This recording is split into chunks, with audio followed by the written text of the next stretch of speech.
Hi everyone, আজ তোমাদের সকলের সাথে একটা আলাদা রকম ভিডিও শেয়ার করব। দুপাশে নদী, মাঝখানে ক্যাফে। এত সুন্দর একটি জায়গায় তোমাদের আজ নিয়ে এলাম। এই জায়গায় পেয়ে যাবে এত সুন্দর ক্যাফে, সাথে পিকনিক স্পটও। পাখির কোলাহল আর জলের এত সুন্দর একটি শব্দ তোমরা শুনতে পাবে, আর সবথেকে সুন্দর একটি পরিবেশ তোমরা পেয়ে যাবে এখানে। তোমরা তো অনেকেই জংলি বাবা মন্দিরে গিয়েছো। এই মন্দিরের মাত্র 2 কিলোমিটার আগেই রয়েছে টিপুখোলা নামে এত সুন্দর একটি ঘোরার জায়গা। এখানে কিন্তু আই লাভ টিপুখোলা নামে একটি সুন্দর ব্যানার বানানো হয়েছে, যেখানে তোমরা অনেক সুন্দর সুন্দর ফটো তুলতে পারবে।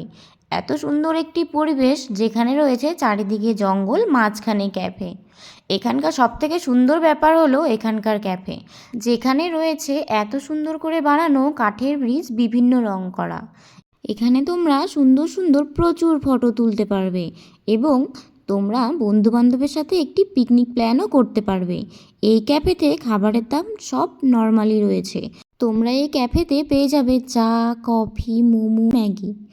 এই ক্যাফেতে আসার জন্য টিকিট কাটতে হয় না, কিন্তু হ্যাঁ, যখন গেটে ঢোকা হয় তখন 20 টাকা দিয়ে টিকিট কাটতে হয়। তোমরা যারা এখানে আসতে চাইছো বা আসবে ভেবেছো, তাদের বলে রাখি তোমরা হাতে সময় করেই আসবে, কারণ এখানে সন্ধ্যা 5টার পর না আসাই ভালো, যেহেতু এটি জঙ্গল এলাকা, হাতির কিন্তু উৎপাতও রয়েছে।